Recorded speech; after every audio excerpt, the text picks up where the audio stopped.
Speaking, mga kababayan, speaking, dahil dyan nagtatanggihan ang mga DDS, kanya-kanyang hugas kamay, di ba? Kanya-kanyang hugas kamay. Kasi alam nyo kung bakit, mga kababayan, kanya-kanyang hugas kamay sila.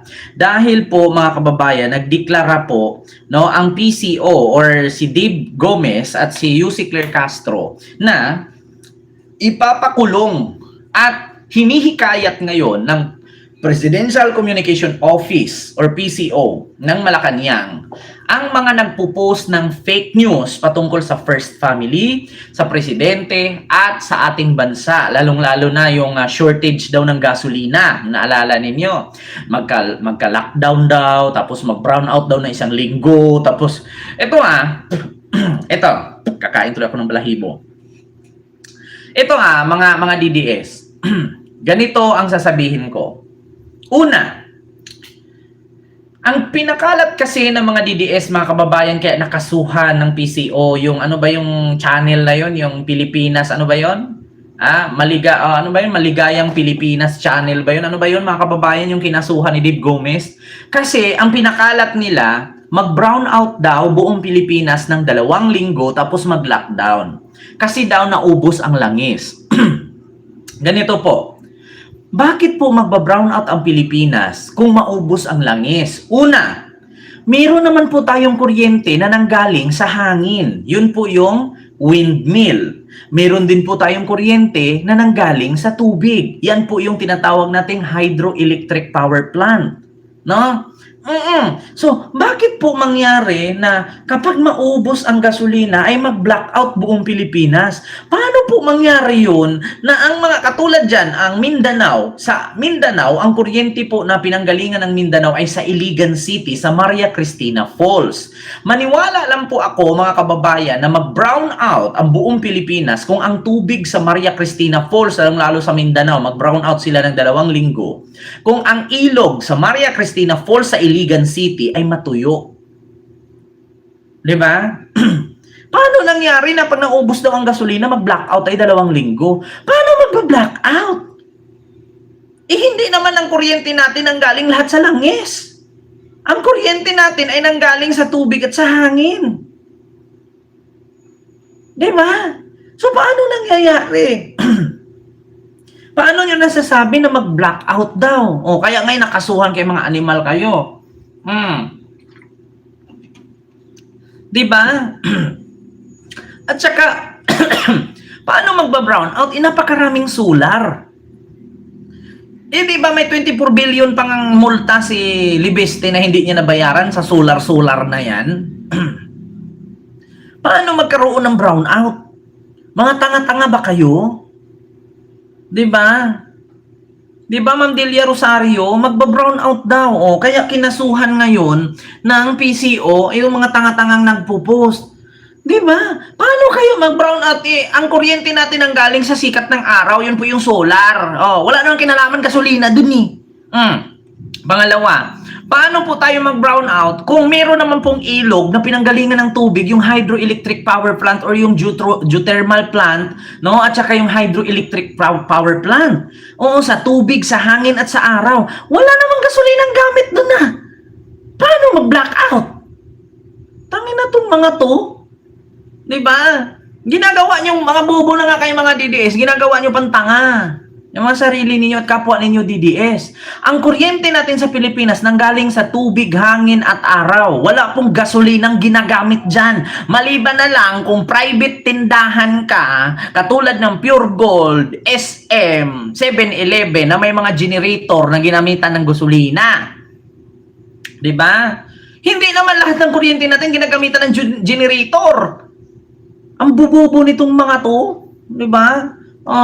Kaya nga, naghuhugas kamay itong mga DDS, mga kababayan, simula nung inanunsyo ng PCO at ng hinikayat ni Yussi Claire Castro na, gagawa kami ng website, ang PCO, isumbong ninyo sa amin kung sino yung mga nagpapakalat ng fake news, di ba? Isumbong nyo para kasuhan natin.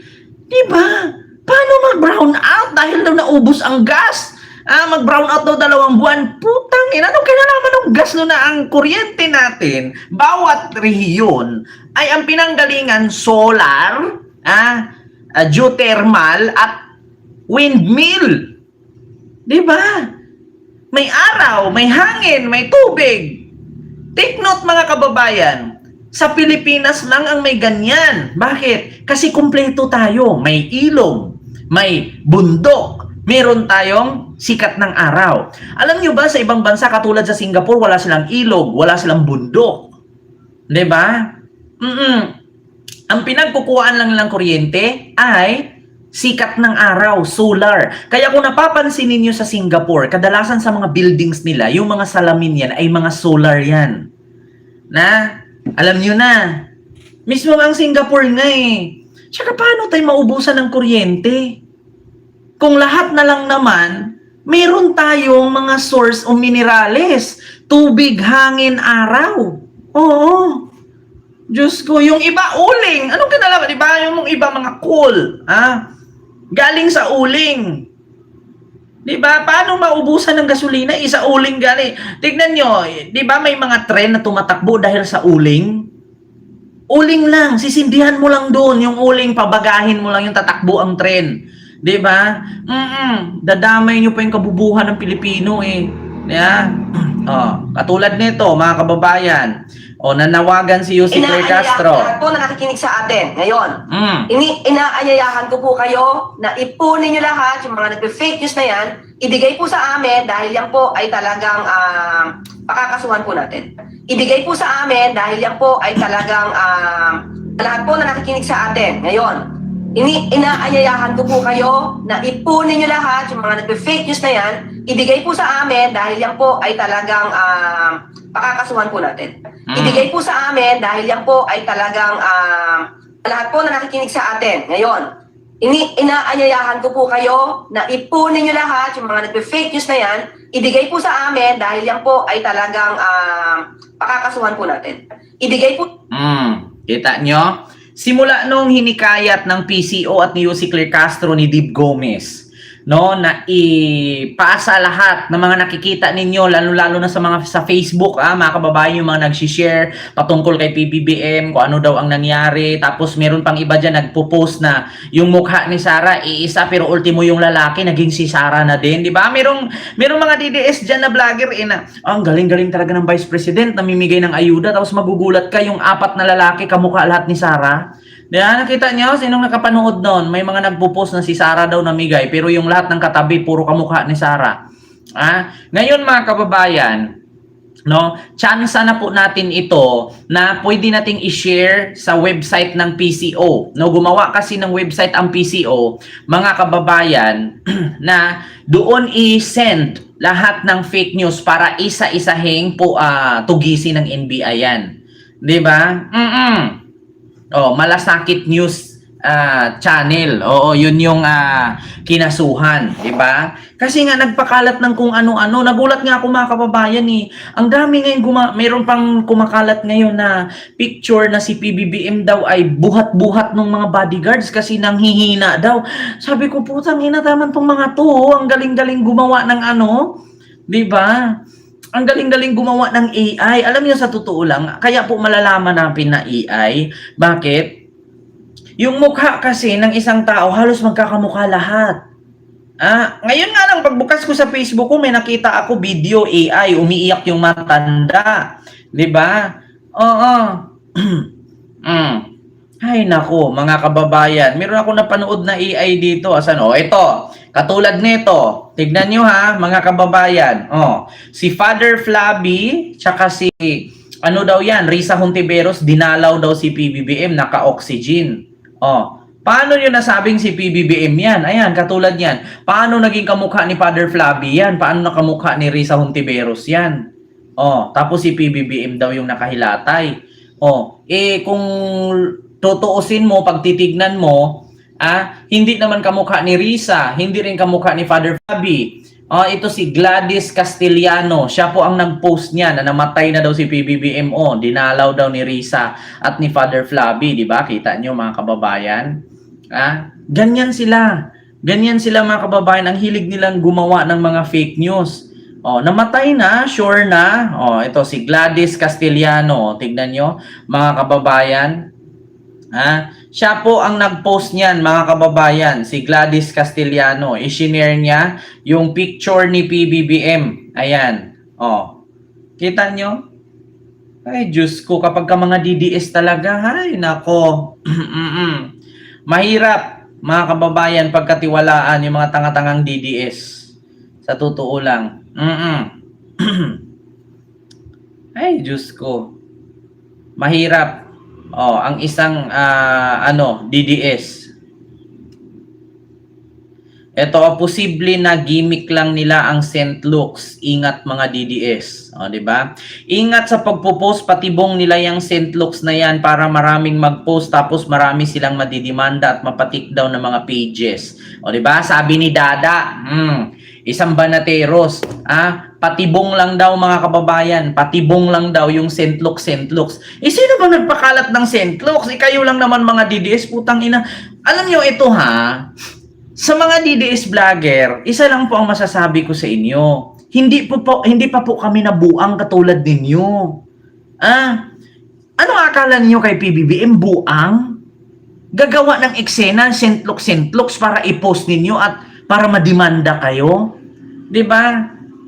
Alam ninyo mga DDS, aminado kasi kayo na mabilis kayong mauto. 'Di ba? Biruin niyo, sabi ni Dada, gimmick lang nila yung St. Luke's na yan. Para pag nag-post ka, may rason silang idemanda ka ng Marcos administration. Kung hindi ka ba naman tanga, alam mo namang hindi totoo, ba't mo kasi ipopost? Nangangahulugan lang na tanga ka.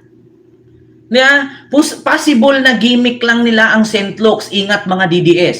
Ingat sa pagpo-post, patibong lang nila yung St. Luke's na yan para marami na mag-post, tapos marami silang madimanda at mapatik down ng mga page. Ingat mga DDS. Diba? Kung ikaw ba naman hindi tanga, alam mo naman na nakikita mo doon St. Luke's, wala ka namang nakita sigurong nakahilata doon. Wala ka naman sigurong nakikita na may na-hospital na presidente. Ba't ka magpo-post? Diba? Simple lang yan Narinig mo lang, pero hindi mo nakita, tapos isi-share mo. Talagang makasuhan ka, talagang matik down yung channel mo. Diba? Kaya nga sabi ko sa inyo, be responsible. Diba, ultimo nga alak, anong nakalagay sa alak? Drink moderately. Sa alak nga, mayroong paalala Sa Yossi pa nga lang Diba? Pag bumili ka nga ng Yossi, nakikita mo, di ba, nabulok yung nguso, nabulok yung bagang, namatay. Katulad yan, dito sa Pilipinas, ang mga nakatatak sa Yossi, sa sigarilyo, nakalagay doon, magka-cancer ka, mabubulok ang labi, masisira ang ngipin, yung gilagi, di ba, ganyan nakatatak. Pero alam nyo ba sa Hong Kong, ang Yossi nila nakatatak nakaburol. Di ba? At saka, Diyos ko naman, hindi naman kami nagtaka, Dada, at sa mga DDS vlogger, na kung bakit napatik down ang mga channel ninyo at nadimanda kayo. Kasi mga bobo nga kayo. Diba? Kasi kapag pinainan kayo ng sombrero, tapos sabihin, hulihin mo kasi ibon yung laman. Hinuhuli mo naman, tapos pag angat ng sombrero, tai pala. Diba? Diyos ko naman. Tapos ngayon magwa-warning ka pa dyan, may paalala-alala ka pa na mag-ingat sa pag-post, pag-ingat sa pag-ano, kasi patibong lang para madimanda tayo at ma-take down yung channel. Kung hindi ka ba naman tanga, di ba? Kasi kayong mga DDS, nakakita lang kayo na kahawig ni PBBM, sabihin nyo agad si PBBM na. Di ba? Nakita lang kayo na kahawig ni Sara, sabihin nyo si Sara na. Di ba? Hindi nyo kasi nire-research, wala kasi kayong ganun. Wala kayong research, hindi nyo alam yung salitang research. Basta nakita mong kahawig na ni Banat Bay, yun na yun. Paano kung si Cookie pala yun? Tapos sabi mo, #Banat Bay, nakasalubong ko. Ending si Cookie pala. Di na fake news ka. Diba? Ang hilig-hilig gawain, actually mga kababayan, gawain na kasi ng mga DDS yan. Biruin nyo, yung isa, may hawak daw na 100 kopya ng USB. Bakit hanggang ngayon, walang USB lumabas? Yung isa ang sabi, may presidente tayo, bangag noon, bangag ngayon. Bangag ang acting presidente. O, asaan? O, meron pang ang kapatid, umakyat sa stage. Bata pa kami ni Bongbong. O, asan ang ebidensya niya? Diba? Yan ang mahirap sa inyo kasi ang hilig nyo sumakay. Wala naman kayong pamasahe, hindi naman kay kasya, sumasabit pa. Ang hilig kasi mag 1, 2, 3. Diba? Oh, tapos ngayon pag nabitik na ano kayo na nahulog kayo sa mga ganyang patibong na kapwa, sabi ko nga sa inyo mga kababayan, hayaan natin ang mga DDS na gumawa ng fake news. Kasi darating ang araw, sila din mabiktima dyan sa pagiging fake news nila. Una, tingnan nyo, sabihin ko sa inyo kung bakit nabiktima sila. Pinost ni Jason Sa na si PBBM ay may medical record sa St. Luke's. Tapos sinakyan naman ni Eric Silis. Pinost din niya. Itong tanga-tangang Jack Argota, isang bingot na vlogger, bingot na nga, chismoso pa. Sinakyan din niya, pinost niya rin. Di ba nakasuhan? Kasi mga bobo eh. Ang akala siguro nila mga kababayan, kapag nag-post sila ng ganyan, ay okay lang. Hindi nila iniisip na, oo nga, no, yung administrasyong ito sinisiraan natin, tapos pag siniraan natin, ano kayang lusot natin? Ano kayang mangyayari? Hindi ba ninyo naiisip yun, mga DDS vloggers at yung mga DDS supporters? Si Marcos ang presidente. Tapos tawagin mong adik, pagbantaan mo. Anong mangyari sa'yo? Kulong, kasuhan, demanda. Tapos ang lakas ng loob na magsabi ng ganyan. Ito paalala sa mga DDS, lagi ninyong pagkatandaan. Huwag niyong gayahin si Maharlika, si Sas Rugandos at si Eloy Bugris. Bakit? Si Sas Rugandos nasa China yan. Kahit kasuhan ng 1,000 kaso yan, si Sas Rugandos, hindi yan makukulong kasi nasa China, nagtago. Si Maharlika, kahit anong tawag niya kay PBBM, butod, bangag, lisatanas, mga dipuga, mga lintian, mga sikuting, mga bangag, kahit anong sabi ni Maharlika, nasa Amerika yan. Hindi yan basta-basta makulong kasi nasa Amerika yan. Pero kayong mga putang inang DDS na nasa Pilipinas na kumakain lang naman ng 2 beses sa isang araw at nag-ulam lang ng ginamos, huwag niyong gayahin yung mga vlogger na yan kasi kapag kayo mag-post ng fake news, ang bilis niyong mahuli. Pag nakasuhan kayo, may pampiyansa kayo. Diba? Ang hilig niyo mag-post. Nakita niyo yung pinost ni Maharlika, ipopost niyo rin. Alam niyo ba na nasa batas, kung fake news yun, tapos shinare mo, makakasuhan ka. Diba? Tapos okay lang kung mag-post ka, kung bilyon-bilyon ng pera mo wala. 2 beses ka lang makakain, ginamos pa ang ulam. Pag nakasuhan, hindi naman tinutulungan ni Sara kasi si Sara isa din sa maraming kaso. Tapos, do you think pagka nakasuhan kayo sa kapagtanggol ninyo sa mga Duterte, tutulungan kayo? Hindi kayo tutulungan ng mga Duterte. Bakit? Kasi sila mismo may mga kaso din. Diba? Like po tayo mga kababayan. Akala siguro nitong mga DDS na to, kapag kinasuhan sila, tutulungan sila ng mga Duterte. Huy, mga hangag. Mga buang. Diba? Kapag kinasuhan kayo, hindi kayo tutulungan ni Sara, uy. Kasi si Sara mismo may kaso din. Diba? Ito naman si Rapo may hanap ng hanap kung saan daw si PBBM. Bakit? Pag makita ba natin si PBBM ngayon, lalagain mo? Hanap kayo ng hanap ng presidente. Nasa Malacanang, puntahan mo. Diba? Diyos ko, mga DDS, mga animal. Ma'am Marinette, hello po sa iyo, Ma'am Tet. Hello po, good evening. Diba? Ay, Diyos ko naman. Kaya tignan ninyo, kapag nabisto kayo, katulad nung nag-anunsyo na ang PCO na aarestuhin, ikakasuhan at ipapakulong itong mga nagpakalat ng fake news, kanya-kanyang burahan. Tignan mo si Katibinag, yung mga post niyang colon cancer, nawawala. Tignan mo si Rowena Guanzon, yung mga sinasabi niya na may amoy St. Peter, wala na, burado na. Ay, Diyos ko. Wala na, nagburahan, pati si Maharlika. Hugas kamay na. Diyos ko po. Tapos itong mga DDS na nakiki-vlogger-vloggeran, ito paalala lang sa mga DDS na gusto maging vlogger.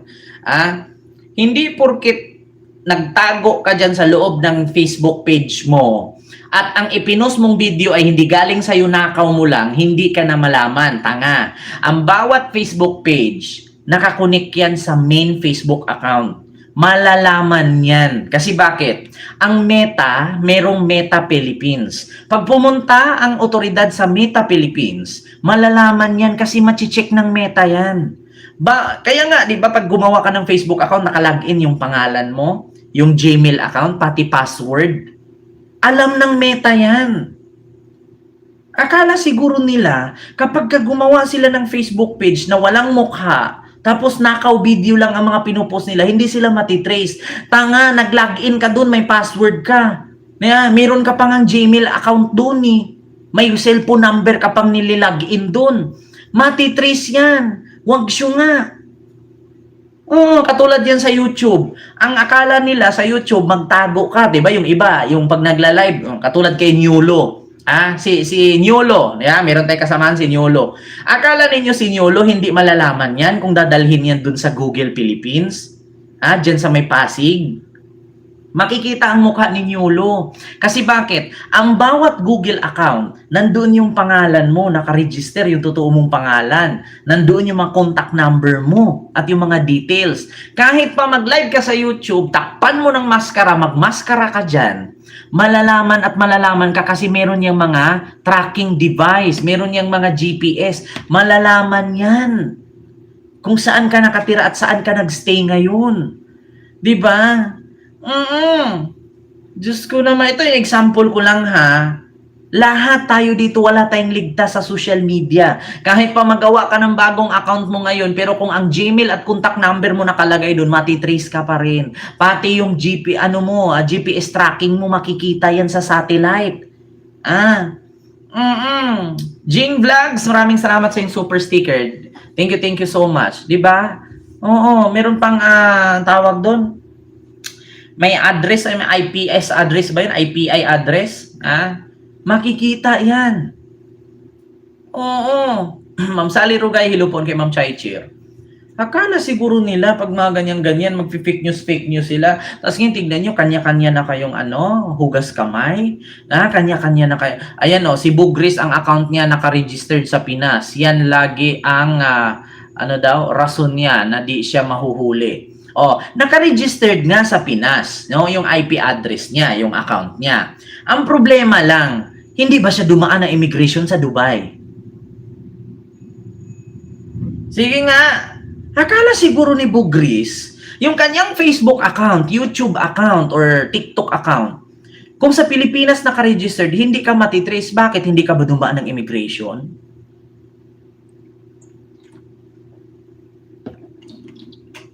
Diba? Una, pagdaan mo ng immigration, paglabas mo ng bansa, ano unang tanong? Saan ka mag-stay? Anong hotel? Kailan ang balik mo? Ilang araw ka dun? Di ba sinasabi mo sa immigration yan? Imposibleng hindi ka malalaman. Di ba? Kaya wag kayong tanga. Hindi porket naka-registered sa Pilipinas yung Facebook mo, yung YouTube mo, yung TikTok mo, ay hindi ka matitrace. Syunga lang. Di ba? Diyos ko, sa GCash lang nakaskam mukha natin. Wala tayong tago. Oo, Sir Badge Manalo. Meron pa ang iba, fingerprint pa nga eh. Di ba?